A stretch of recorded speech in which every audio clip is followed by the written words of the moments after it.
સંપૂર્ણ ન્યૂઝ આપની આંગળીના ટેરવે ઇન્ટરનેટ ઉપર સંપૂર્ણ ન્યૂઝ જોવા લોગ ઓન કરો www.youtube.com/સંપૂર્ણ ન્યૂઝ। જોઈએ સમાચારો વિગતવાર।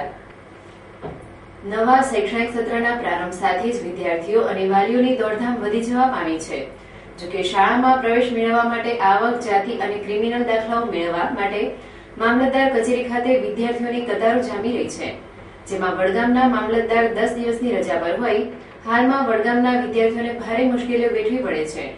વડગામ મામલતદાર 10 દિવસની યાત્રાએ ગયા હોય તેમનો ચાર્જ પાલનપુર મામલતદારને સોંપવામાં આવ્યો છે।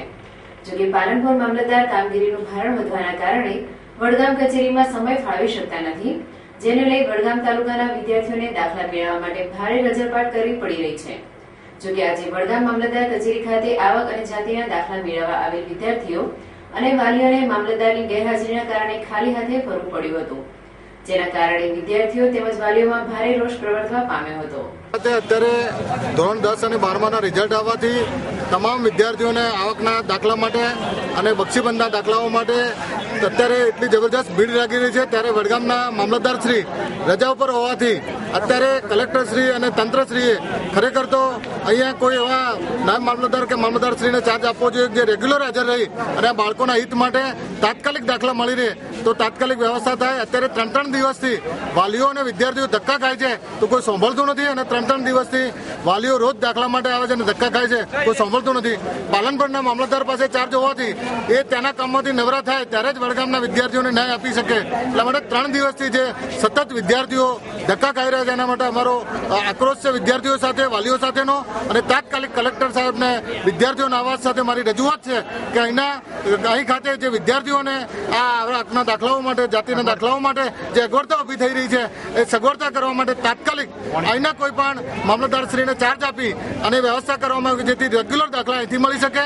અહીંયા જનસેવા કેન્દ્રમાં દરેક આવકના દાખલા દીઠ 20 રૂપિયા ચાર્જ લેવામાં આવે છે, તો તમામ તાલુકાની પ્રજા આવકના દાખલા, જાતિના દાખલા માટે અહીંયા આવી રહી છે, ત્યારે એને પીવાના પાણીના વ્યવસ્થા માટે પણ કોઈ સગવડ નથી। 20 રૂપિયા લેવામાં આવે છે તો એની સામે સગવડો પણ આપવી જોઈએ, અને જે 2-3 દિવસથી ધક્કા ખાય છે એ ધક્કા ખાવાની સુવિધા જે છે સગવડ આપી અને એક જ દિવસમાં દાખલા આપવામાં આવે એવી અમારી ઉગ્ર રજૂઆત છે। હું નાનોથી આવું છું અને અહીંયા અમે વિદ્યાર્થીઓને ભણવા માટે અહીંયા જે જોગવાઈ કરવા માટે અહીંયા આવીએ છીએ, પણ અહીંયા કોઈ અમને સુવિધા મળતી નથી, વ્યવસ્થા મળતી નથી। ઠીક છે, અમે અમારું કામ ધંધો છોડીને 2-3 દિવસથી અહીંયા અમે અમારા દિવસો બગાડીએ છીએ, પણ કદાચ કોઈ વિધવા બાઈ હોય ને એનો છોકરો એક્ટિવ હોય ને એને ભણવા માટે જો અહીંયા એ લોકો ધક્કા ખાતા હોય, એ લોકોને કોઈ પ્રોસિજરની ખબર નથી, ક્યાં જવું, કઈ જગ્યાએ જવું, કયા ટેબલ પર જવું, કયું કામ ફોર્મ લેવું, એ લોકોને અહીંયા કંઈ પૂરતી જાણકારી મળતી નથી, એ લોકોની શું દશા થાય? અમે તો ગમે તેમ કરીને પુરવાર કરીશું, અમે અમારા કામ ધંધા, અમે નોકરી ધંધા છોડી અને 3 દિવસથી અહીંયા અટવાઈને બેઠેલા છીએ,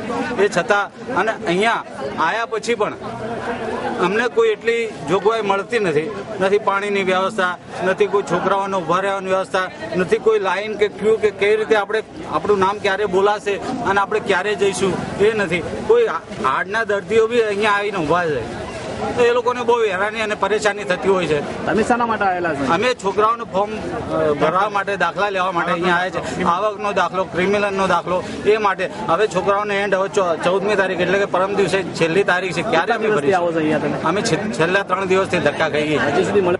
જોકે નવા શૈક્ષણિક સત્રના પ્રારંભે જ મામલતદારના અભાવે વિદ્યાર્થીઓ મુશ્કેલીમાં મુકાયા છે, ત્યારે વિદ્યાર્થીઓએ સરળતાથી દાખલા મળી રહે તે માટે જિલ્લા પંચાયત સદસ્ય બાલકૃષ્ણ જીરાલા દ્વારા ઉચ્ચ સ્તરે રજૂઆતો પણ કરવામાં આવી છે, ત્યારે જિલ્લા સમાહર્તા વડગામમાં વિદ્યાર્થીઓની મુશ્કેલી દૂર કરવા પ્રયત્નો કરે તેવી માંગ ઉઠવા પામી છે। પણ એ કશી પાણીની સેવાને આવકના દાખલા પરથી નથી અને વિદ્યાર્થીઓ રોજ ધક્કા મૂકી થાય છે। કોઈ વાલી આખો દિવસ ખેતરમાં કામ પણ નથી કરી શકતા, અને અહીંયા મોટાભાગે લોકો ખેતીવાળા છે, તો આગળ સરકારમાં જાણ કરવા કે અહીંયા સ્ટાફ મૂકે અંદર। તમે શેના માટે આવેલા છો? ક્રિમિનલ માટે। કેટલા દિવસથી આવો છો? અમે લગભગ 3 દિવસ। મળ્યું કે નહીં મળ્યું? ના, હજી સુધી મળ્યું નથી। શું કહેવા માંગે છે? અંદર તો લાઈનમાં ઉપર નંબર આપશે તેમાં આવશે। જોકે વડગામ મામલતદાર તારીખ 6 થી 16 સુધી રજા ઉપર છે અને તેમનો ચાર્જ પાલનપુર મામલતદારને સોંપવામાં આવ્યો છે, જે વડગામમાં સમય ફાળવી ન શકતા આ પ્રશ્ન ઉભો થવા પામ્યો છે। આ વખતે 15 દિવસ વહેલું ચોમાસું બેસતા આખા ગુજરાતમાં સૌરાષ્ટ્ર, મધ્ય ગુજરાત, દક્ષિણ ગુજરાત જળબંબાકાર થવા પામ્યું છે। ચેક ડેમો ઠેર ઠેર છલકાયા છે, મોટા ડેમોમાં પાણીની આવક પૂરજોશમાં વધવા લાગી છે। કાઠિયાવાડમાં દરેક જિલ્લામાં ભારે વરસાદ વરસી રહ્યાના સમાચાર મળવા લાગ્યા છે. હાઈવે ઉપર પાણી ભરાતા વાહન વ્યવહાર ખોરવાયો હોવાના સમાચાર મળ્યા છે. પોરબંદરમાં 8 ઇંચ, કુતિયાણામાં 1 ઇંચ, જૂનાગઢમાં 4 ઇંચ, માણાવદરમાં 6.5 ઇંચ, પોરબંદર જૂનાગઢ વચ્ચે સરોડિયા ગામે પુલ ધસી પડતા 4 ગામો વચ્ચેનો વાહન વ્યવહાર સદંતર બંધ થવા પામ્યો છે. આ અંગે જણાવવું જરૂરી છે કે આ પુલ ફક્ત 1.5 માસ પૂર્વે જ બંધાયો હતો. ધ્રાડક ડેમમાં 22 ફૂટ પાણી આવ્યું છે. પોદાળા ખંભાળિયા વિસ્તારમાં 2 ફૂટ પાણી વહેતું હોવાના સમાચાર છે. જ્યારે દક્ષિણ ગુજરાતમાં પણ બધી જગ્યાએ ભારે વરસાદ વરસી રહ્યો છે. મધ્ય ગુજરાત ભારે અને મધ્યમ વરસાદ માટે રાહ જોઈ રહ્યું છે. એ ખેડૂતો માટે ચિંતાનો વિષય છે. હજુ સુધી ઉત્તર ગુજરાતમાં ક્યાંય વરસાદના સમાચારો મળતા નથી. વાતાવરણ વાદળછાયું રહેતા બફારો વધવા પામ્યો છે. અત્રે ઉલ્લેખનીય છે કે ઉત્તર ગુજરાતમાં આખા રાજ્ય કરતા ઓછા જંગલો હોવા છતાં ઉત્તર ગુજરાતમાં ઠેર ઠેર 100 મિલો ધૂમ મચાવે છે. દિવસે હજારો વૃક્ષોનું નિકંદન નીકળી રહ્યું છે, પરંતુ વન ખાતા અને ગ્રામ પંચાયતોના 100 મિલરો સાથેના મોટા સંબંધોથી જંગલોનો નાશ થવા પામ્યો છે, જેના પરિણામે ઉત્તર ગુજરાતમાં વરસાદ માટે વલખા મારવા પડે છે, જે હાલના વરસાદી માહોલ જોતા ચોક્કસ વર્તાઈ રહ્યો છે. કૌટુંબિક મિલકતના ઝઘડામાં ડીસા તાલુકાના માલગઢના પૂર્વ સરપંચના પુત્રના અપહરણથી ચર્ચા મચી જવા પામી છે. ડીસા તાલુકાના માલગઢ ગામના પૂર્વ સરપંચ કુંદનલાલ પુરમાજી કછવા સોમવારે રાત્રે 10 વાગ્યાના સુમારે તેમના ઘરની નજીક આવેલા પોતાના શ્રી ઉમિયાજી કોલ્ડ સ્ટોરેજ પર મોટા પુત્ર વિક્રમ સાથે બટાકાની ગાડી ભરાવતા હતા. ત્યારે ઘર આગળ બૂમાબૂમ થતા પિતા પુત્ર બંને દોડી આવ્યા હતા. જોકે આ દરમિયાન તેમના પુત્ર અનિલને ઇનોવા કારમાં ઉઠાવી ગયા હતા. તેમણે પત્ની સુંદરબેનને પૂછતા જણાવ્યું હતું કે ઘર આગળ એક ગાડીમાં તેમના જ ભાઈ ભલાજી પુરમાજી માળી, કાંતિલાલ શિવાજી માળી, શિવાજી પુરમાજી માળી, અમૃતલાલ ભલાજી માળી, ગોવિંદલાલ પુરમાજી માળીએ આવી કુંદનલાલ ક્યાં છે તેને આજે જીવતો સળગાવવાનો છે તેમ કહી સાથે લાવ્યા કેરોસીનના ડબલામાંથી ઘર આગળ કેરોસીન છાંટી આગ લગાવી દેતા ખાટલા અને અન્ય સામાન બળી ગયો હતો. જ્યારે અનિલને ખેંચીને ગાડીમાં બેસાડી તેઓ નાસી છૂટ્યા હતા. જેથી પૂર્વ સરપંચે તુરંત ડીસા તાલુકા પોલીસને ફોન કરતા પોલીસ આવી હતી અને અનિલની ભાળ મેળવવા નાકાબંધી સહિત આજુબાજુના પોલીસ મથકોને એલર્ટ કરાયા હતા. પોલીસે કુંદનલાલની ફરિયાદના આધારે તેમના પિતાએ ભાઈ ભત્રીજાનો ભીલાજી માળી, કાંતિલાલ માળી, શિવાજી માળી, અમૃતલાલ માળી, ગોવિંદલાલ માળી સામે ફરિયાદ નોંધાવી છે. જ્યારે અપહરણ કેસમાં હજુ પણ અન્ય 2-3 નામો ખુલવાની શક્યતા છે. બનાસકાંઠા જિલ્લા પંચાયતની ચૂંટણીને 6 મહિના ઉપરાંતનો સમય વીતવા છતાં હજુ સુધી જિલ્લા પંચાયતની કમિટીઓની રચના કરાઈ નથી. સત્તાધારી ભાજપ આ મુદ્દે અવઢવમાં હોય તેવું લાગી રહ્યું છે.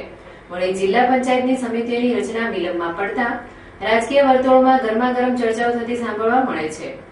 રાજકીય સૂત્રો દ્વારા સાંપડતી માહિતી મુજબ બનાસકાંઠા જિલ્લા પંચાયતની 6 માસ પૂર્વે યોજાયેલ ચૂંટણીઓમાં ભાજપને 26 અને કોંગ્રેસને 28 બેઠકો મળી હતી, પરંતુ કોંગ્રેસને સ્પષ્ટ બહુમતી મળી હોવા છતાં જિલ્લા પંચાયત પ્રમુખ પદ માટે સર્વસંમતિ ન સધાતા રાજેન્દ્ર ડી જોશીએ કોંગ્રેસમાંથી 3 સભ્યો સહિત ભાજપમાં એન્ટ્રી મારી પક્ષાંતર કરીને પ્રમુખ પદ મેળવી લીધેલ.